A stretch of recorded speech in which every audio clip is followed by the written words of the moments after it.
Hello, everyone. Welcome back to episode 4 of the MTG Homerow podcast. This is the Commander Clash Season 15 viewer submitted week deck that I'm going to submit right after I record this. It's 10:44 p.m. my time, and the deadline was until the end of the week. It's 10:44 p.m. on Saturday night. I've been working on this deck since Commander Clash aired last Friday, so for about a week and a week and a day. I've been working on this deck, and I just finished it. It is Coveted Jewel Tribal. Before I get fully into it, small disclaimer, I'm like a little bit emotionally and physically burnt out right now, but I'm good. This is like the main thing I worked on this week, and all I wanted to do was finish this all week, but it took me 8 days to make one commander deck because I just couldn't make the time for it. I had like a fucking migraine for 2 days, and then whatever. But I'm so happy that it's done. It's amazing. This is my favorite deck I've ever brewed and just seen on paper. I haven't even done a sample hand of this exact list yet because I'm doing this right now so I can edit it quickly and at the very least like post it in the reply to the email or to the deck submission that I'm going to do if I can't get it edited by midnight. Anyways, I'm just going to go straight to the primer. I also recorded this once already, but I got halfway through and I had a bunch of up and downs energy wise, and I'll show you. I backtracked and put a bunch of math in here. It's not really math, it's just counting, but I did a bunch of counting and put that in here. So this deck is called Coveted Jewel Tribal. So the key card is, the namesake card is Coveted Jewel.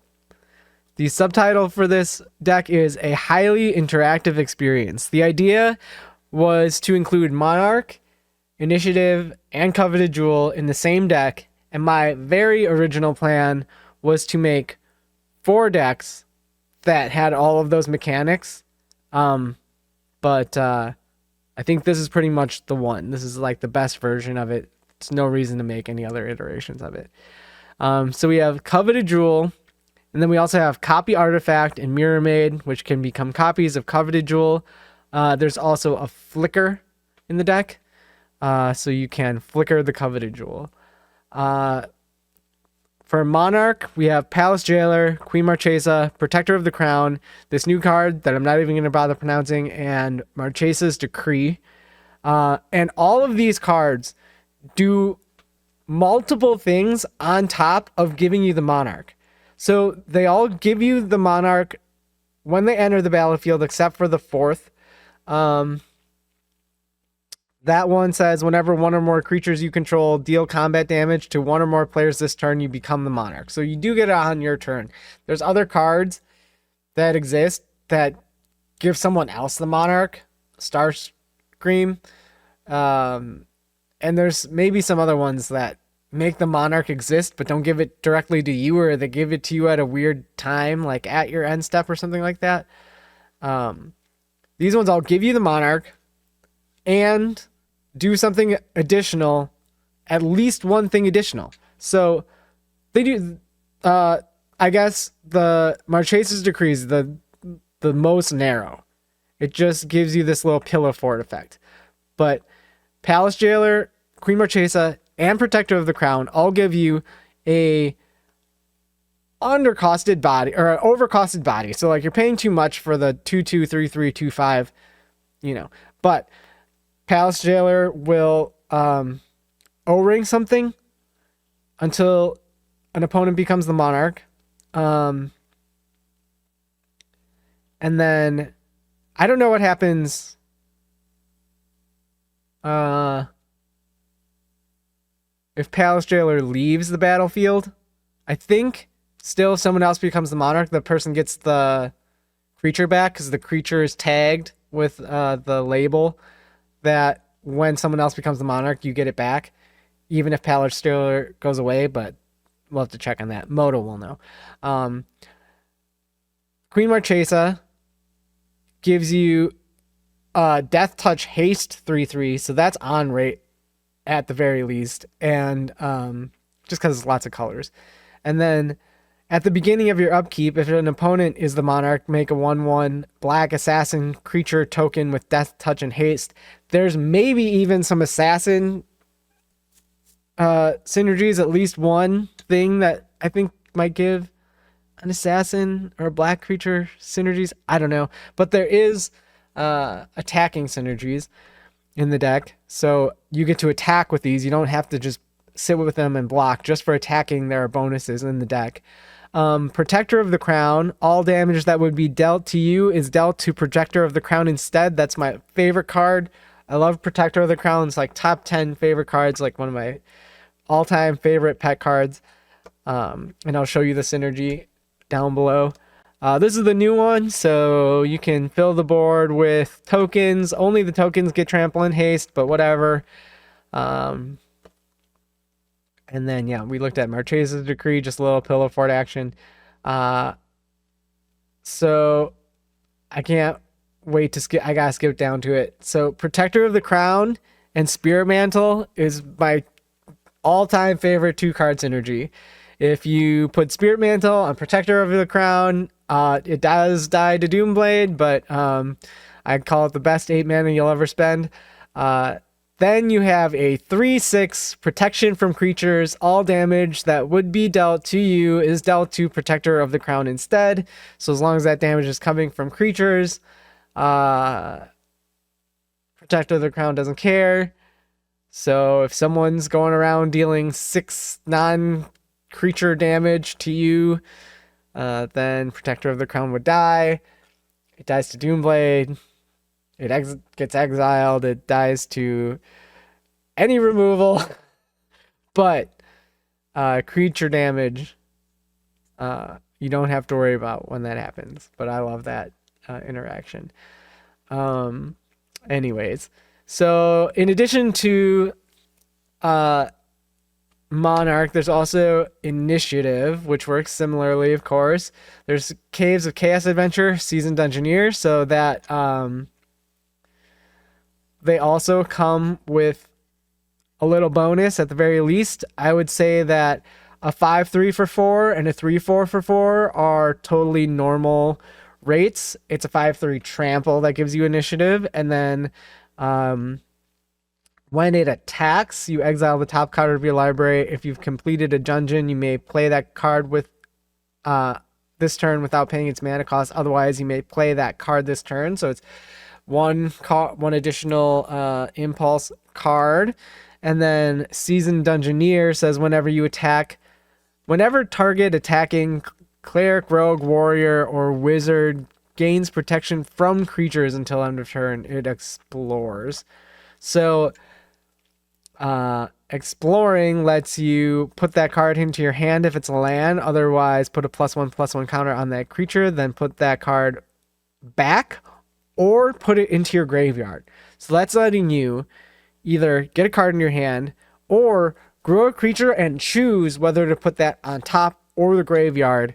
Those are the only 2 initiative creatures. There's more that could go in the deck, but those are the 2 best ones, and initiative is just kind of okay. And commander, and there's also, I guess, the 2 clones and the flicker, where you could trigger the enter the battlefield effect for the initiative if you really needed to do that.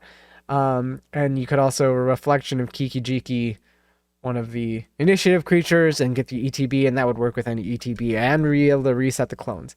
So if you've gotten this far, this is the most important part so far.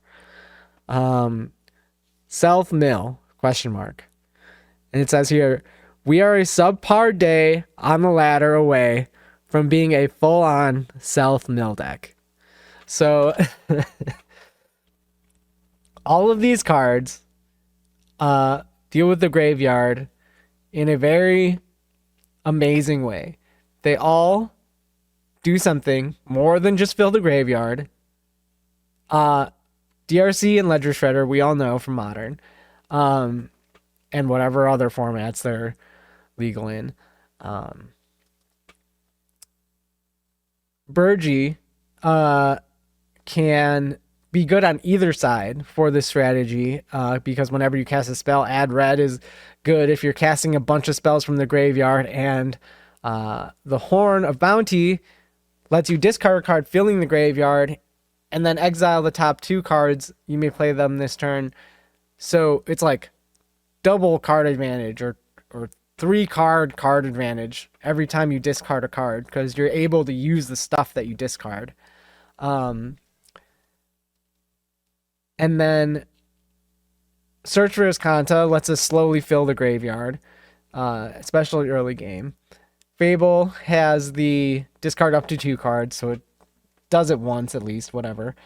And then the payoffs are Torrential Gearhulk. So the Gearhulk plus Malakir Rebirth is ridiculous. If you're able to Malakir Rebirth the Gearhulk, instead of it dying, it comes back, or it dies and then comes back. That's crazy. Breach fills the graveyard and does, what Breach does, just completely crazy. And then there's Underworld Breach. So Breach plus Burgi plus Stormkiln Artist, which is in the deck, is ridiculous. Completely insane.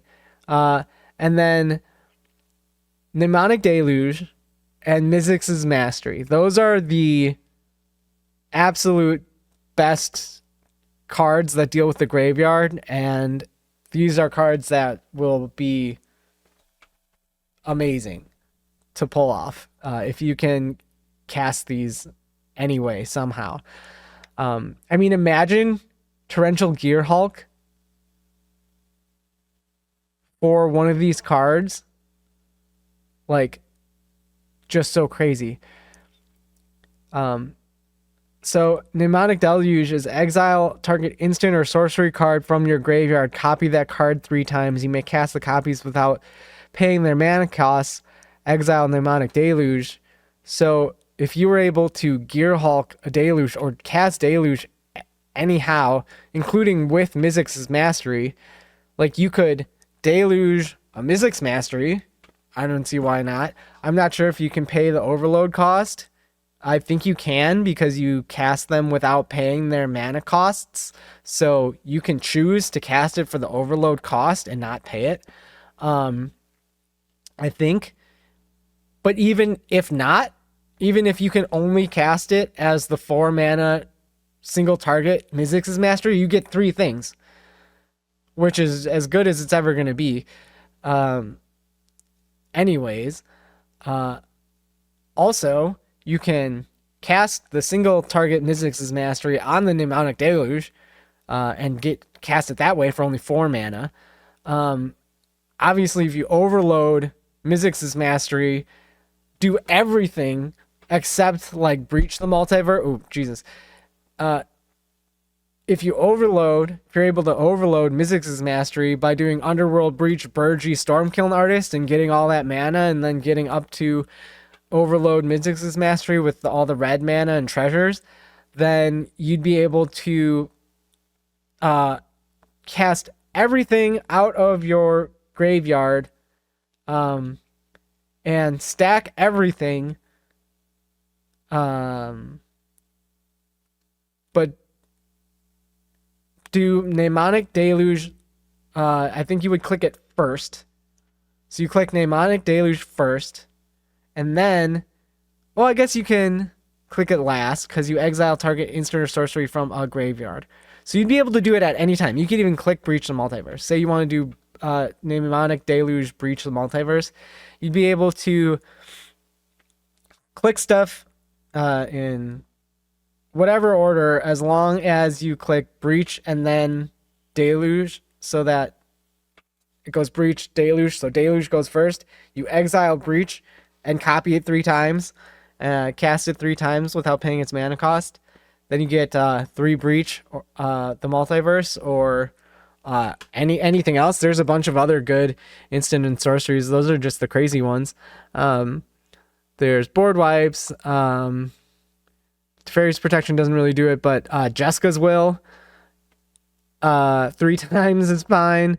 Any of this stuff is great. I don't know how X spells work with the pay without paying their mana cost. I think that becomes 0.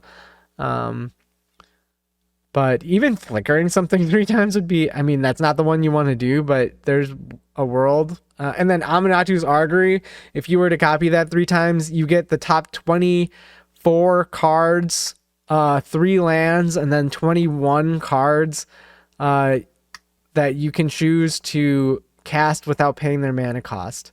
So all of that is amazing, and that's like the secret win condition of the deck. The plan is, do not tell people that you're a graveyard deck. Absolutely not. You use the Coveted Jewel, Monarch, and Initiative to distract the table, point fingers, say this person is now the Monarch, go get them, I'm the Monarch, try to take it. You can be arch enemy and still secretly be filling your yard with all this crazy stuff, and you're like, what are you doing with this card in your deck? Like, why is this card in your deck? That's crazy. Why are these huge spells in your deck? And then, like, why are you choosing to discard stuff so often with all these discard outlets? Like, what are you discarding? Even if they care about it, like, I guess even if every player were to target you with their like 1 piece of graveyard removal, I think you could still fill the yard. I think this deck will still be able to get the graveyard filled up with good stuff, and then be able to and be able to capitalize on it being there, because there's so many cards that deal with the graveyard. So don't tell anybody. But then you also have these little pillow fort sort of things. Marchesa Decree, Mangara, and Grenzo sort of can goad something, which is sort of like pillow forty. But Grenzo also pulling W. All these cards do more than one thing. This deck is amazing.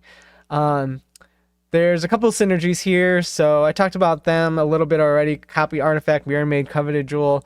Having more than one Coveted Jewel on the table is ridiculous. Flicker is really funny with Wishclaw Talisman and really funny with Coveted Jewel. For instance, you can Wishclaw Talisman, search for Coveted Jewel, flicker Wishclaw Talisman, get it back with 3 wish counters. Then you have Coveted Jewel, you can play Coveted Jewel, and then you have this whole mess of things going on, and it's just amazing. The One Ring and Bowmasters are just in the deck. Bowmasters is good against the One Ring. Other people's Bowmasters are going to be good against the DRC and the Ledger Shredder and whatever our other Monarch and stuff like that. But I expect to see Bowmasters and the One Ring, so it's like, if you can't beat them, join them. This is the most meme card in the deck. I was going to put some other meme cards in here, and I'll show you the thing that I went on a long tangent on in a minute. But this card is called Rainbow Veil. This land here says, tap it to add 1 mana of any color to your mana pool. Control of Rainbow Veil passes to opponent at end of turn. So if you play this land, it comes into play untapped, and you can tap it for any colors, like pretty good. But then an opponent gains control of it at the end of turn if you tap it for mana. And I've only played this card once, and we played it wrong. We passed it around the table every turn no matter what, but it only passes if you tap it. I don't know if anyone's going to give it back to you. If you can make a deal like, I'll tap this for mana and give it to you if you give it back or something like that. I have no idea. It's really bad, but you could use it. I could see this being used for like crazy purposes, crazy political purposes that aren't that bad, because you do someone a huge favor by putting them up a land and they promise to give it back to you. So even imagine that the person you give it to knocks out the third player and then it's down to you two and you get that land back. I don't know. That would just be beautiful. So the card's ridiculous. It's like Coveted Jewel on a land, kind of like that level of politics going on. So then I went through the Tomer's checklist. We are checked out. Like, everything is good in my book. So my book is a little different than Tomer's. But we're good on lands and ramp. I play 38 lands in the deck, and there's still 5, if not 4 MDFCs. I took one out last cut, so I don't know if there's 4 or 5, but there's 4 or 5 MDFCs. All this ramp, and 38 lands, or 38 or 37 lands for sure still. So we're good. We're way over 50. We're over 50. Card draw. This is my favorite part of the deck. I know I feel like I said a bunch of the sections of the deck are my favorite, and it's for the same reasons. There are 27 cards here that offer card draw and or card selection. Some of them offer you both, or one turns into the other, or whatever, or you have to choose. You get to choose card draw or card selection. Amazing. Every single one of these cards is pulling double duty. Each one does, at the minimum, one thing in addition to, not instead of, in addition to drawing cards or offering card advantage. All of these cards do at least one thing in addition to drawing cards or offering card selection or card advantage. So Ludovic is a 3-mana 1/4 that can help you draw cards, and it also incentivizes other people to not attack you on their turn. DRC obviously fills the yard and grows and becomes evasive, and it's a 1-mana 1/1. So it's card selection and it fills the yard, which is card advantage for us. Ledger Shredder does the same exact thing, and you don't have to do anything. Your opponents do things, which they will do, and they're all three of these, all this top 2 rows, very reasonably costed, especially these. All 3 or less. Burgie, of course, is super crazy on the Burgie side. Like I was saying, Burgie, Breach, Stormkilling Artist, you're going off. Creatures you control can boast twice during each of your turns rather than once. Don't forget that. And then the Horn of Bounty also discards a card, filling your graveyard, which is card advantage for this deck, and exiles the top 2 cards of your library. You may play those cards this turn. So you get like 3 card advantage every time you use this Horn of Bounty, which is a free discard outlet on top of it.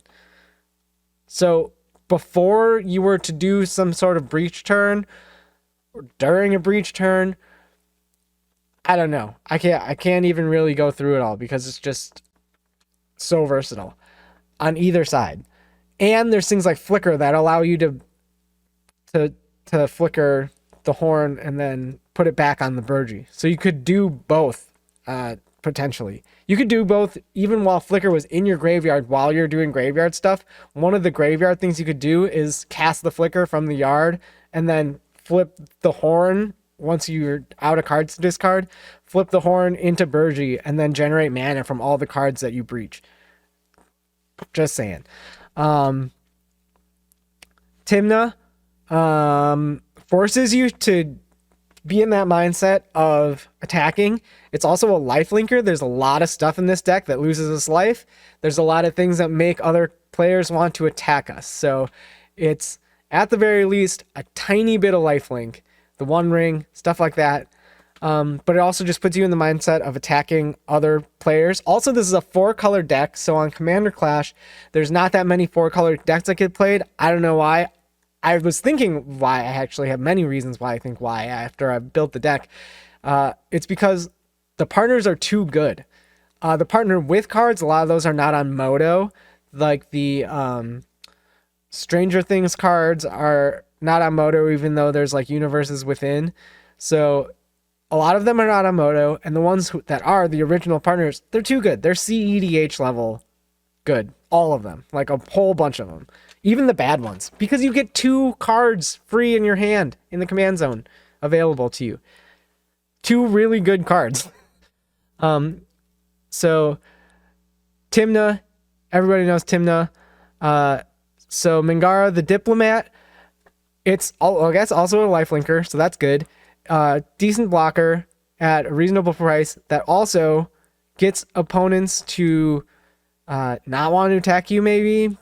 At least it taxes them for attacking your planeswalkers you control. There's no planeswalker in this deck, I don't think. And then whenever an opponent casts their second spell each turn, draw a card. I mean, it has 3 chunks of text on it. I don't know what to say. And it's 2/4. Queen Marchesa. Everybody, I think, should know Queen Marchesa, but 4 mana, 3/3, Death Touch Haste. When Queen Marchesa enters the battlefield, you become the Monarch, so it gives you the Monarch. And then at the beginning of your upkeep, if an opponent is the Monarch, make a 1/1 black assassin creature token with Death Touch and Haste. So during your upkeep, you're getting an extra creature, which you can swing with Tymna. You don't have to be afraid to swing with it because you got payoffs for attacking. A lot of things will benefit you for attacking or dealing combat damage to another, or like dealing damage to another player. If another player lost life, stuff like that. Palace Jailer. So I included all the Monarch stuff in the card draw. So it's offering you a chance to draw at least 1 card as the Monarch while also O-ringing something until someone else becomes the Monarch. And then it's a 4 mana 2/2, which is a terrible rate, but you know, Palace Jailer. Crom, like I was saying, partners, they're just really good. Opponents are going to cast their second spell a turn, whether it's CDH or not, in my opinion. Everyone's trying to double spell. And it's a 4/4 flying haste for 5. So it's just really good. Protector of the Crown, probably like one of the more janktastic ones, but I love this card so much. Protector of the Crown, Spirit Mantle, make it happen. That's what I would be Wishclaw Talisman for in this deck. I would Talisman for either Protector of the Crown or Spirit Mantle. That's what I would use that as because I just love it so much. And then the new card can get some Knights on the battlefield if you have a bunch of mana, especially if you did Burgi plus Breach plus, say, Jessica's Will. So if you have a bunch of Jessica's Will mana, then go ahead and use it on this one, maybe. Be pretty good. Secret Rendezvous, one of the best pieces of card draw in Commander. I don't know. I chose Secret Rendezvous over a bunch of blue spells, over Consider, over Faithless Looting, which are really good in this deck because they fill the graveyard and they're efficiently costed. But allowing an opponent to draw 3 cards and be on your side and use cards to your advantage or use their board to your advantage by secret rendezvousing them you just can't pass it up. It's so good.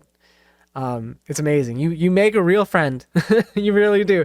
Like, I'm actually like on your side if you secret rendezvous with me. I am going to secret rendezvous you back is what's going to happen. If you cast secret rendezvous and target me, then you know that I'm going to target you with my secret rendezvous when I draw it. So that's how that works. And then just for some spice, I'm playing Blood Money instead of some other board wipe and Decree of Pain, just so that our board wipes do more than just be efficient board wipes. If we're wiping the board, things aren't going our way. So if you're going to do it, you make it happen, Seagate Resto is, it's an MDFC land. The One Ring is the One Ring. We'll see if it ruins Commander.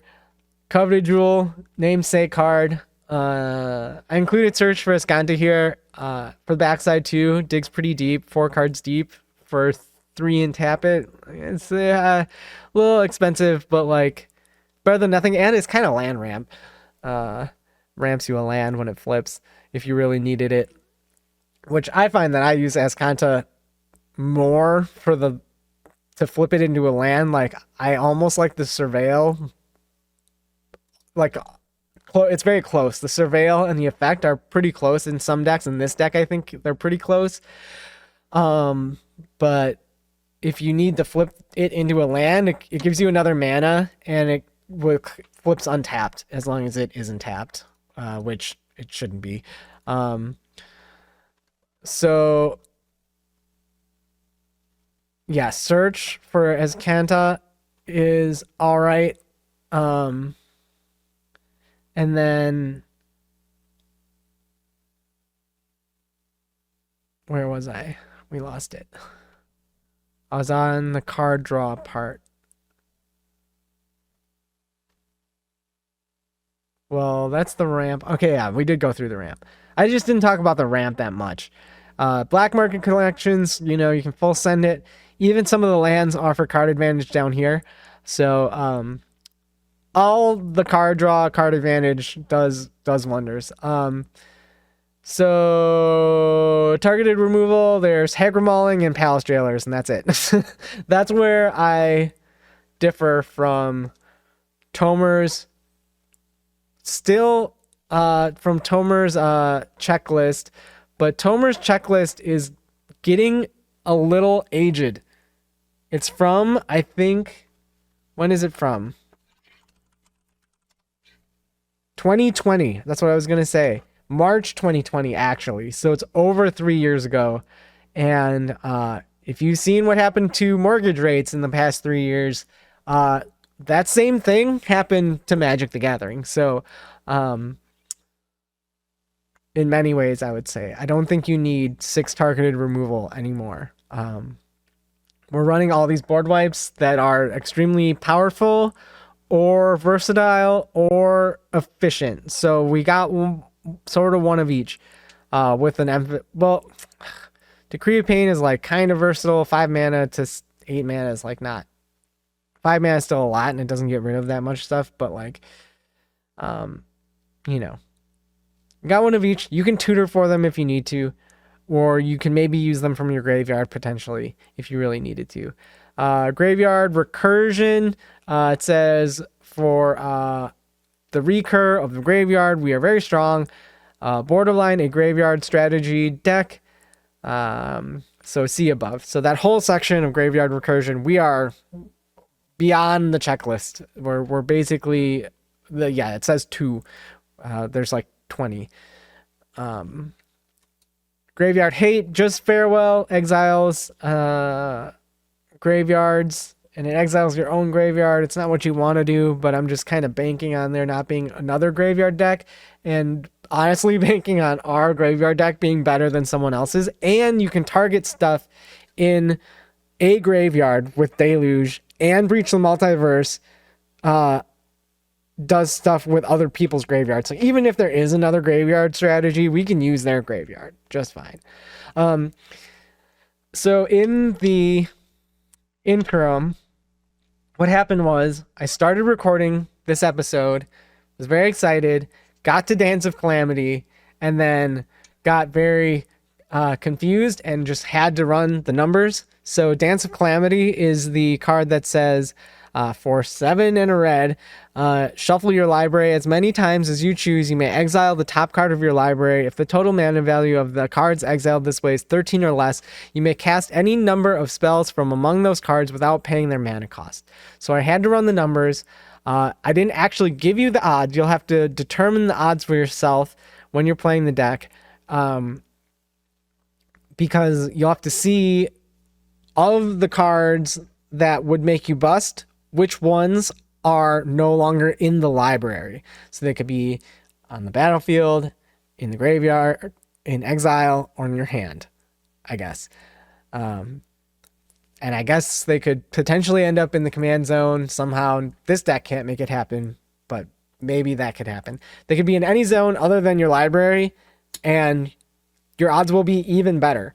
So when you cast Dance with Calamity, shuffle your library, and exile, it's just the top card, so you'll know your odds pretty well because you're just doing one card at a time. So once you get up to 6, Mnemonic Deluge is the only card that will bust you. So if Mnemonic Deluge is already in your anywhere other than the library, you can take a hit. You will automatically be able to use that card if you've gone up to 6. So you can go all the way up to 6 and have only one card that busts you in the whole deck. Once you get to 7, there are only 6 cards with mana value greater than or equal to 7, which would put you at 14 and bust you. And you can see which of those 6 are anywhere other than your library.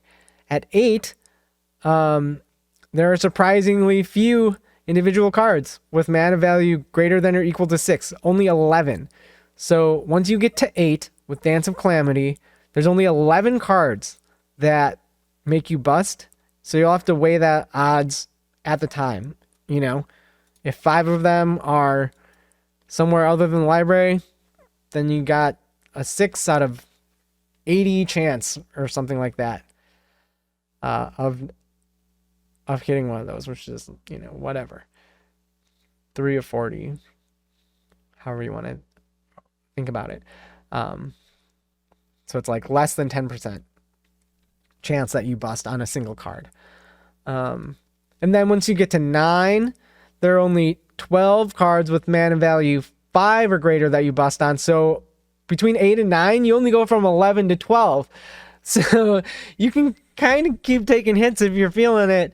And then when you get to 10, you're on your own. There's 25 cards, mana value 4 or greater. So greater than or equal to 4. So at 10, I would advise against hitting unless you can somehow manipulate the top of your deck.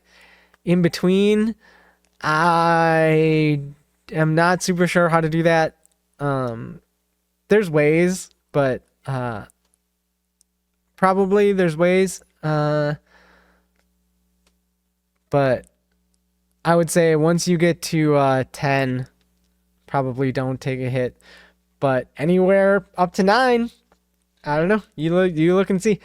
I think that card would be hilarious to pull off, and this is a great deck for it. It just so happens. It was one of the early inclusions, and it just managed to stay good the whole way through. So this is a bunch of the cuts that I made, maybe cards. There was this Marchesa, this other Marchesa, so I put Thespian Stage, Dark Depths, Thing in the Ice, and Thespian Stage is just kind of good, but we're 4 colors, so I don't know. Some of these other things, they're just okay. And then all these cards I left out because they're too expensive. These are getting reprints just announced, so those prices might drop a little bit. But we're not super based around our commanders being on the battlefield. So the commanders are okay, which I didn't even mention them. That's how just okay they are for the deck. And I'll go up and mention them at the end, but we're not really planning on needing our commanders on the battlefield. So those cards aren't as good as they would be in other decks, in which case they're like one of the best cards in the deck. They're just okay in these decks. And then I didn't put the OG dual lands in the deck because I just hate what it does to the budget. And then there's just a bunch of other cards that I cut for various reasons, like White Plume Adventurer, I think just doesn't do it. A lot of these are like too splashy, too ridiculous. Curse of Unbinding, I really wanted to have in there. It totally gives away the graveyard strategy thing, but our creatures aren't that good. Most of our creatures are efficient, and most of the spells are like splashy. So we have more splashy spells than creatures, but the creatures are efficient, and the spells all are efficient or do multiple things and modal and stuff like that. So these cards are not on Moto. I think Huddle Up is kind of like, I wish this was on Moto so bad, but they didn't put Battle Bond on Moto, and then they took away Double-Headed Giant at the same time. I don't know. But 2 target players each draw a card, but another player can assist you by paying up to 2. So you can pay only 1 to draw a card, and someone else draws a card too. I don't know. I just think it's funny. This would be the other adventure that I would include instead of White Plume, Tomb of Horrors. Not a Moto. I don't know why.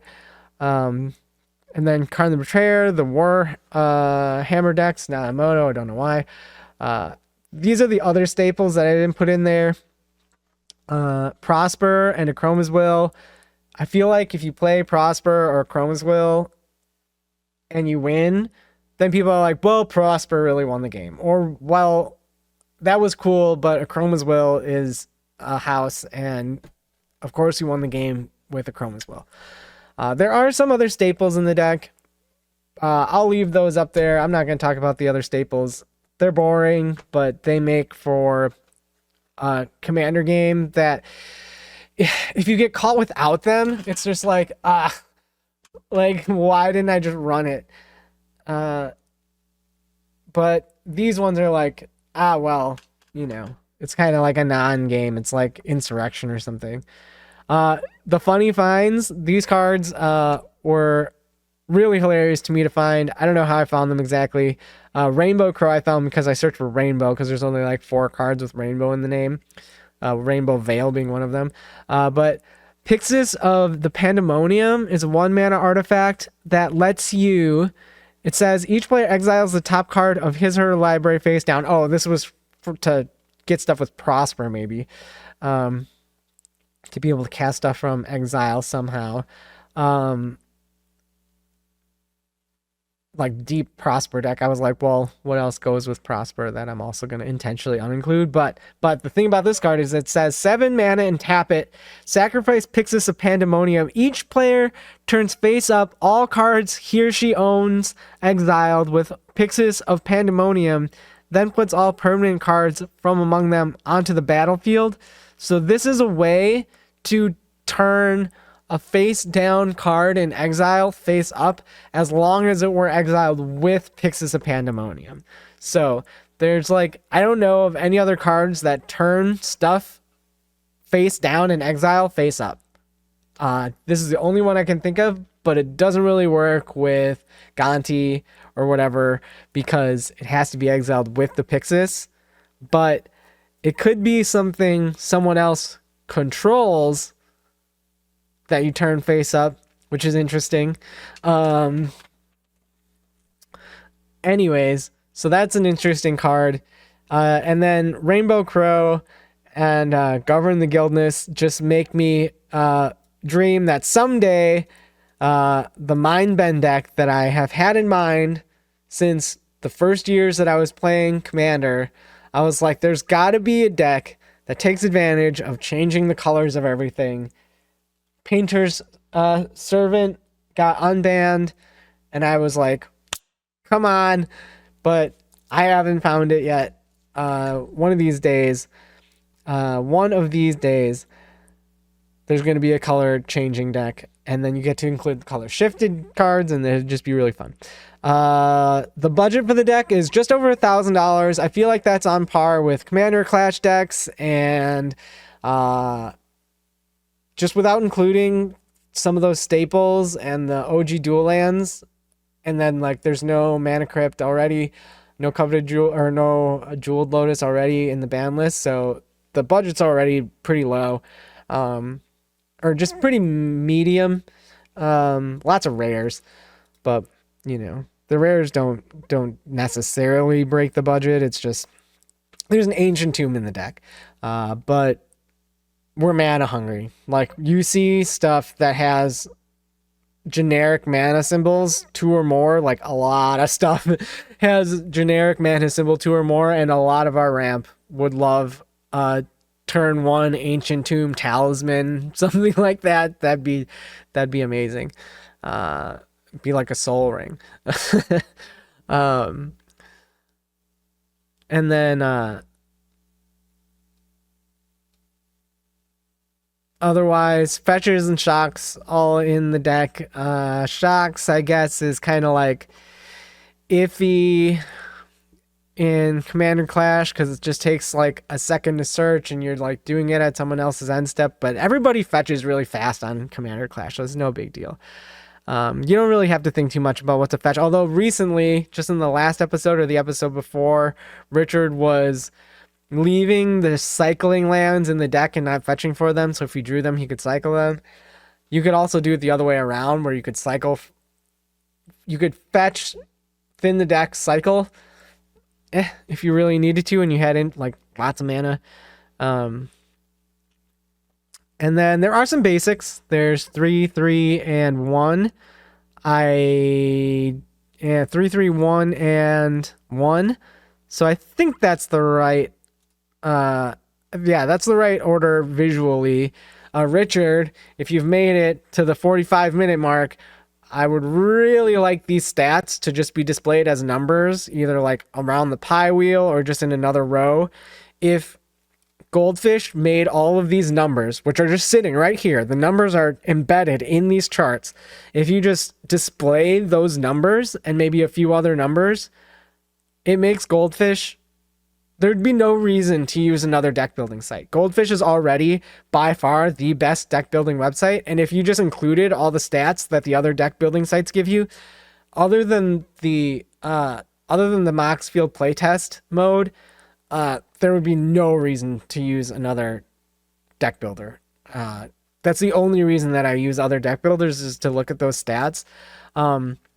So I guess at the very end, besides my request, which I've emailed about multiple times, besides that, the thing that I would do usually is go into one of those other deck builders and count up all the mana, and then count up all the mana symbols and make sure that I'm like as close as I can possibly be. This deck has such a huge curve. There's a lot of cards at different points of the curve, which I guess not all my decks have sometimes. I like load up too much on one side or the other sometimes, or miss stuff in the middle. I feel like this deck has like a beautiful curve, little heavy. Not really though. Look at all those 2-drops. 14 non-creature 2-drops. Like, that's pretty good. And all these creatures are 2-drops also. So, 5 creatures and 14 non-creature 2-drops. Is that real? Oh yeah, all the signets. So we're ramping at the right point in the game, in my opinion. We're drawing cards all throughout the game. This deck is amazing. We're ramping early, ramping without having to do that much, ramping with things that also give us a creature. There's the burst ramp. There's consistent recurable ramp and black market connections and Stormkiln Artist, stuff that you can generate mana more than once on a single card. The card advantage, like I said, is just like completely insane. Plus there's clones, Mirror Maid, Copy Artifact, and both clones that can assist you in card advantage or ramp. On not even only your own things. Copy Artifact is anything in play. Mirror Maid is anything on the battlefield. Sakashima is another creature you control. Okay, so that's another thing you control. But and so is the Glasspool Mimic is another thing that you control. But the Copy Artifact and Mirror Maid can copy something someone else has or copy something someone else has control of. So those are amazing. There's a Leyline of Anticipation in the deck. This card I think is underrated just purely because if it's in your opening hand, it is so sweet.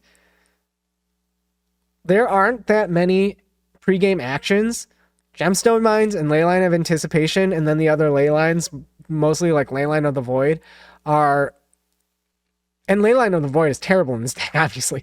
But Leyline of Anticipation in this deck is by far the best pregame action that you could have. And if you got it, it would just be so sweet. So it's just in there just for that reason. Like, if you have Leyline of Anticipation in your opening hand, you're so golden. You're just so happy. I would be like, please just let me keep this. Like, 2 lands and a piece of ramp and Leyline of Anticipation, and I'd be like, keeping. Because being able to hold stuff up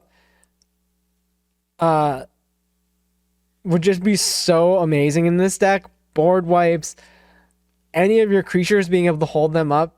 The only thing is like Monarch triggers at your end step, so you could draw a card before the turn cycle goes around if you do it on your turn and not wait and have to hold priority or hold your mana up for something.